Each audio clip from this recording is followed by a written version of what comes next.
Allegany College of Maryland. Touching lives, changing futures.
Welcome to the Allegany Museum. My name is Gary Bartik, and I am president of the museum. We originally were known as the Western Maryland Station Center Incorporated, and we owned the Western Maryland Station until December of 1999, and at that time we deeded it over to the Canal Place Preservation and Development Authority. When we did own the station, we operated it as a train station because the Western Maryland Scenic Railroad came there and took tourists up to Frostburg, to the Frostburg Depot. After we deeded that over, we did not have a home or really a mission or purpose. So the Preservation and Development Commission was kind enough to let us use a warehouse on Mechanic Street, which was located across from Atlantic Broadband, and thus started the Allegany Museum. We changed ourselves from the Western Maryland Station Center Incorporated to the Allegany County Museum. After that, we transferred over to 81 Baltimore Street into a building that was formerly known as the Liberty Trust Bank of Western Maryland. It is presently known as the Lila Building, and we were there until the year 2010. While we were there, we reorganized our floor plan, our mission, our purpose, and we were preparing ourselves for our great move, which was to the building that we're standing in today, which is 3 Pershing Street. We bought 3 Pershing Street in 2001, and we have now paid it off, and we kept it rented. This served, that is 3 Pershing Street, served as district court, and it had several offices of the Department of Natural Resources. So since we paid it off, district court moved out, and we started into phase 1 in this building, which was involving the 2nd floor. It is approximately 11,000 square feet, and it has exhibitions involving glassware, Appalachian folk art, transportation involving the Baltimore and Ohio Railroad, the National Road, and the Chesapeake and Ohio Canal. It also has the Kelly Springfield Tire Museum. We also have a very large 3,600 square foot neoclassical revival room, which we use for 2 purposes: educational purposes and social purposes. We come around, we are standing in the Board of Directors room, which serves us for that purpose, but originally it was the master office and room for the judges here. We have done very well in the 2.5 years that we have been here. We opened September the 25th, 2010 with a grand opening. It was indeed a grand opening, and last year we had over 11,000 people. There is about 11,000 square foot on this floor. But the exciting thing coming up for us is, one, we are going into phase 2, which will involve the 1st floor. It was of the Art Deco order of architecture, and we're going to open up the wonderful vaulted ceilings. It will be open space, and it will concentrate on the early inhabitants of 12,000 years ago, namely the Paleo-Indian. We will concentrate on the colonial period, and the reason why we want to concentrate on the colonial period is that it involves the French and Indian War, and it involves one particular figure in particular, and that is young George Washington, who was from the Virginia militia here. We will also come up to the National Road down on the first floor, and then after that, we're on sort of a time travel through here. We will come up to the second floor to the Industrial Age and the Victorian period, and on up to more contemporary exhibits. Hello, we are entering the room concerning the evolution of Allegany County. As a matter of fact, Maryland started as a state and area in 1637, and Allegany County became a county in 1787. This is the first time that we have done a complete color-coded diagram involving the evolution of the state of Maryland, and in particular of Allegany County and all other counties that developed here within. We also have our contemporaries, such as our only Speaker of the House, Casper R. Taylor. We also have our contemporary county commissioners, our contemporary Allegany County delegation, and most important of all, our Governor O'Malley and Lieutenant Governor Brown. For further details, I would like to introduce Mr. Victor Resendez.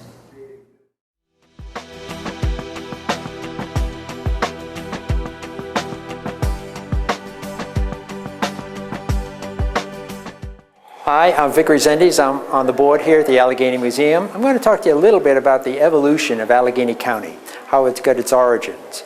It's based on these maps here, which were basically historical maps created by Ed Pfaffenfuss.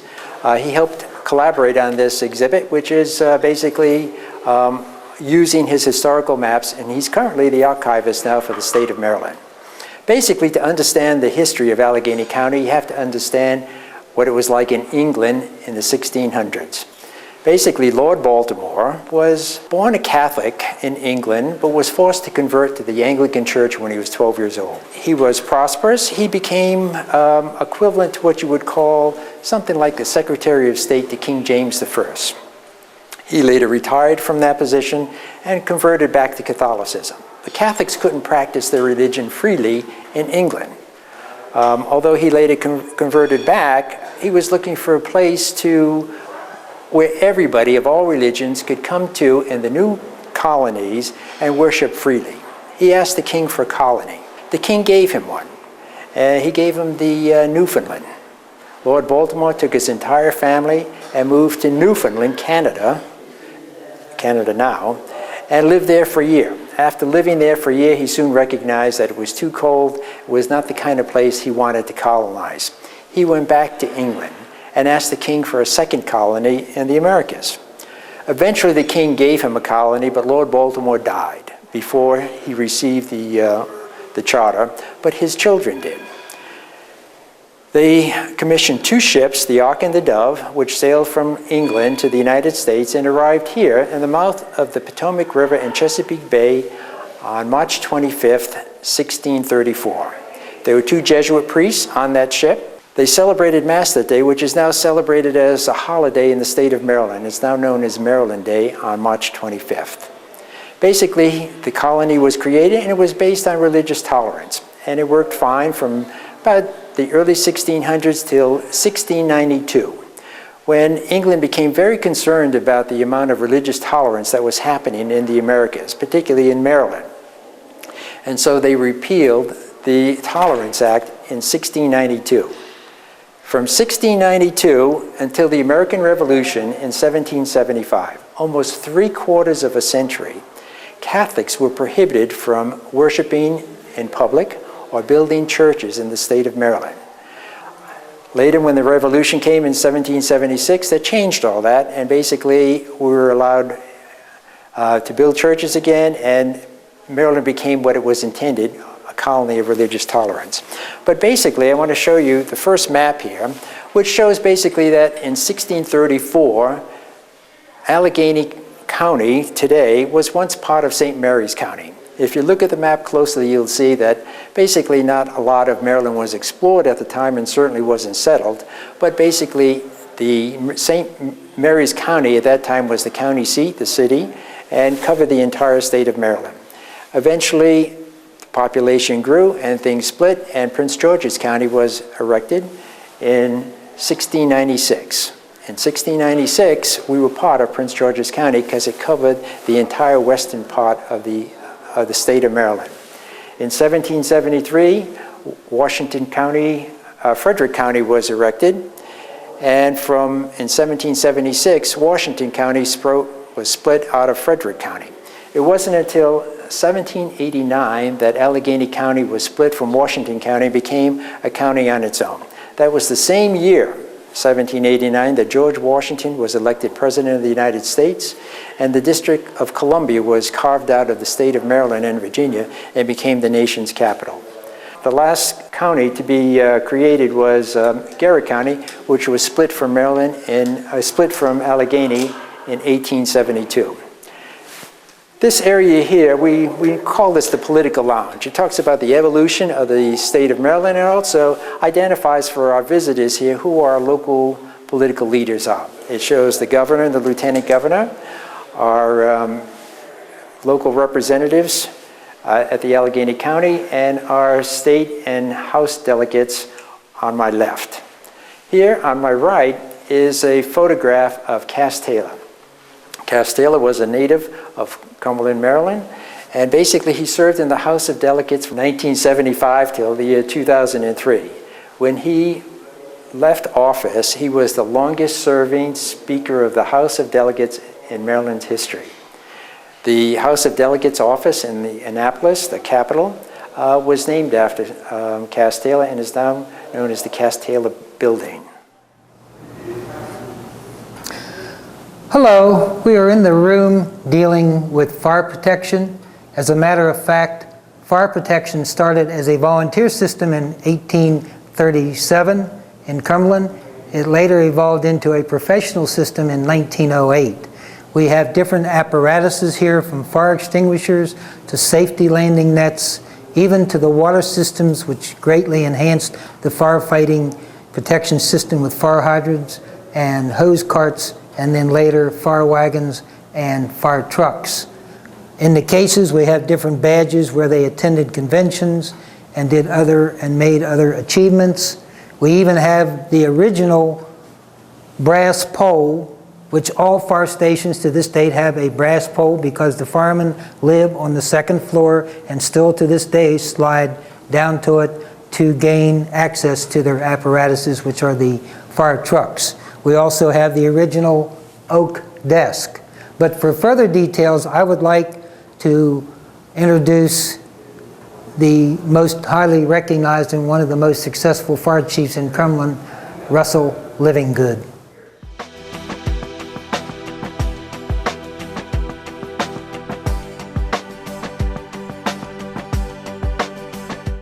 Early on, the Cumberland Fire Department was a volunteer organization starting in the early 1800s and was a volunteer station up until 1906.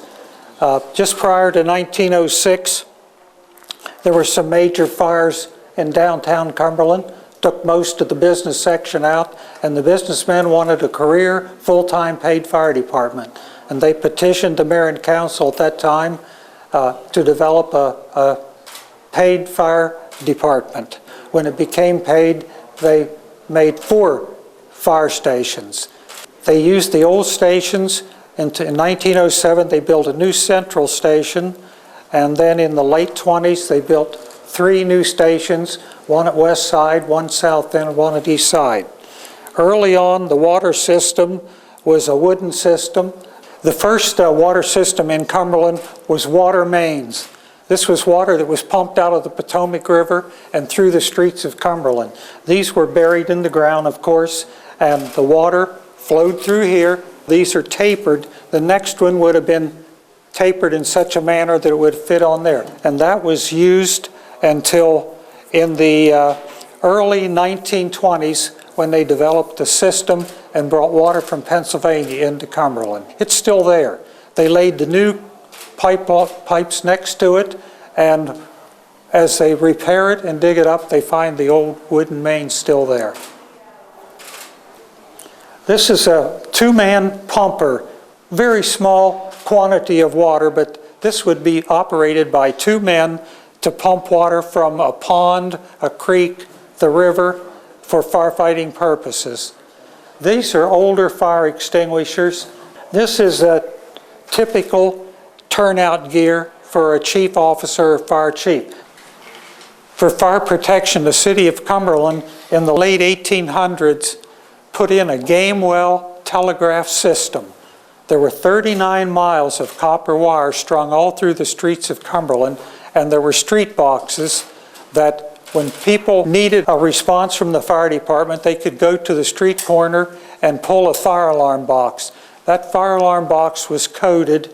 This telegraph system punched out a number corresponding to the location of the box. This is a typical watch desk in our fire stations. The man on watch would read the tape and get the number. There was a running schedule, and he could look down and see if that box number was 32. He looked to see 32, he saw the location, and he would know whether that was his response or another company's response. If that was their response, that company responded to the fire. If they needed more help, they pulled the nearest box again, and when that box would come in the second time, whatever station that they were in at the time, they would go down and see that that was their alarm to go second on it. Same thing with third. So every time they pulled a box, a different fire company would respond. This is fire department helmets distinguishing the rank. This right here would be the typical firefighters. One bugle would be fire lieutenant, 2 would be the captain, and 5 is the chief. 5 horns. That was something used in the fire service. They often said when an order was given, the guy with the 5 trumpets gave it. This right here is a life net that was required on all ladder trucks and rescue trucks. When the city of Cumberland purchased a new ladder truck in 1949, this piece of equipment came on it. This is a picture of us in training, jumping from the second story and some from the roof into the life net. This is the life net that you see right here. This right here is a master stream appliance. This would be for a major fire, and it could be carried on the top of an engine, or it could be removed and be put on the ground. It is a master stream. It's a large nozzle, and it will deliver up to 1,250 gallons a minute. And if you need a larger tip, this comes off, and each subsequent tip becomes a larger size for a greater discharge of water. And this was used to scale a building. You could hook this into a window above, climb up, go in that window, and then hook it again to the next window and climb on. When you got to the last window, you could hook it onto the top of the roof and climb up. We are now standing in the Kelly Springfield Tire Museum. It involves the history of the museum going from 1894 until 1987, when it concluded production in Cumberland, Maryland. As you look down through here, there are 3 units to it, beginning with 1917, evolving in the 1940, and as I said, concluding in the 1980s. Why Kelly came into existence is they were the first company to permanently keep a rubber tire on a wagon wheel. They have that patent, and that's what really got them started. But we are most privileged today to have a former CEO of Kelly Springfield and also former mayor of the city of Cumberland, Mayor Lee Fiedler.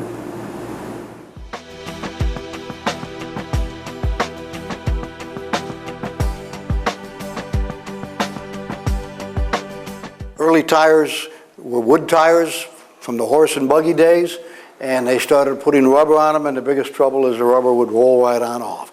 And hooking the rubber to that wood was the important part of the original patent.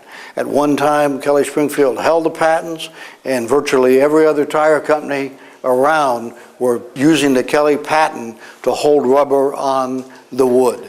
And that went for several years, and then there were other systems generally.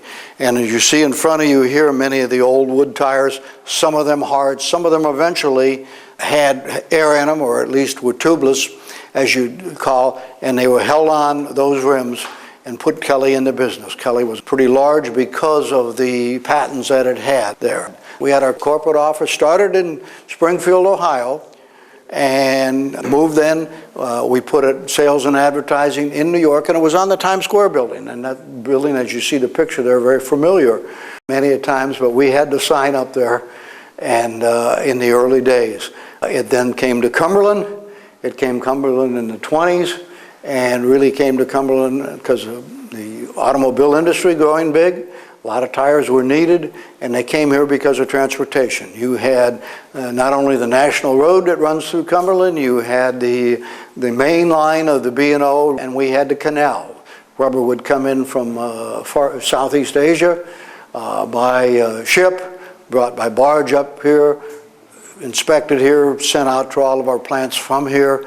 And it grew here because of the transportation. 1977, 78 is when we closed the plant. We would like to have kept our headquarters here, but we were in the plant as part of it. And at this period of time, we worked a deal with Maryland. Governor Schaefer came up with a program to build out on Willowbrook Road a new central headquarters for Kelly Springfield. When they did that, instead of Kelly moving from Cumberland going someplace else because we weren't going to have the plant anymore, it saved 635 jobs for this community. When we opened up the new headquarters, this tire was made for William Donald Schaefer, governor of Maryland at the time. Tremendous help in keeping the new center, the new tech center, the new office building here in Cumberland. Kelly never was in the original equipment. We did not sell General Motors, the Chryslers, the Fords, and all the other ones that you go back in the years. We were the company that sold to dealers. We made tires of all names and shapes. We had close to 18 to 20% of the market in the United States. So when you hear about other tires, we were ahead of a lot of them just in volume because of the specialty tire business we had. All of this has been saved over the years, been donated to the museum here. This is really not all the material you have. You have a lot more material. And as I said, 1994, the museum, we opened it then. Talks about our old plants, talks about the newer plants we built, talks about what we've done. All over the United States. 1941, Pearl Harbor, we went to war. We got notice from the government that we would no longer make tires here in Cumberland. Here's a plant designed for tires, and your job was no longer to make tires. Kelly Springfield was assigned to make .50 caliber bullets. And we turned the plant over in a very short period of time and started making ammunition. We are now standing in the room concerning glassware of the Cumberland area. It started in 1880. It finished production in 1961. Involved in this room, we have a modular unit concerning the working elements. We also have the finished products. In this case, this is Allegany Glassware, which is located in the Georges Creek area. We also, over here, have Maryland Glassware, which is a more formal type and decorative type. And then we also have other utilitarian types of glassware. At this point, I will introduce Mr. Dale Marshall.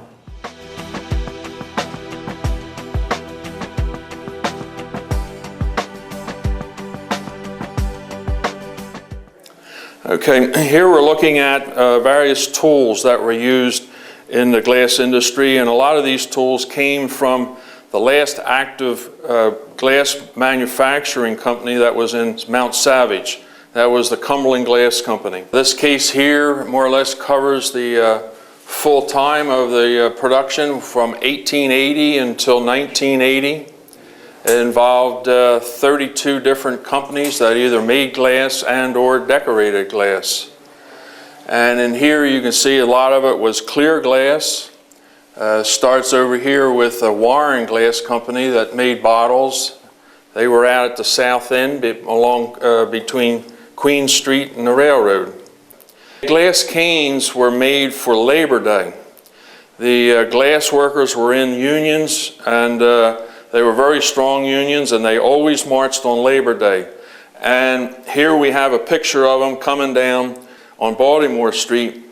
and each one of them has a cane. So the weekend before Labor Day, a bunch of glass workers would get together and they would make glass canes, and all the workers would walk in the parade, and everyone would have a cane. Potomac Glass Company was between Market Street and Baltimore Street, right along Wills Creek. It was right behind the Board of Education property. They were in business for quite a while, from around 1908 until 1929. And in 1929, they got burned out. But they made a lot of the similar type glass to Maryland glass, but we don't know really how much. Each day when the glass workers were finished, there would be a pile of glass, busted glass, and they would need to get rid of it, and they would take it out and throw it over the incline there down into the low area. And so some of us started in 1998 going out there and digging. And so we came up with all these little pieces of glass, and that is what led us to what they made. One of the things we like about the display of the utility glass is the beauty of it. They were in business from 1918 until 1930. And the utility glass company, it's really got a lot of color to it. And they had various different designs that they made. And in 1930, the utility went out of business. And 1931, the Sloan brothers went to Lonacone and started their business. Unfortunately, they got burned out in 1932. Many of the glass companies that made glass in the Cumberland area found their demise by fire. In conclusion, the Allegany Museum has a 12,000-year story of life to tell, starting with the Paleo residents. George Washington even started his military career here at Fort Cumberland.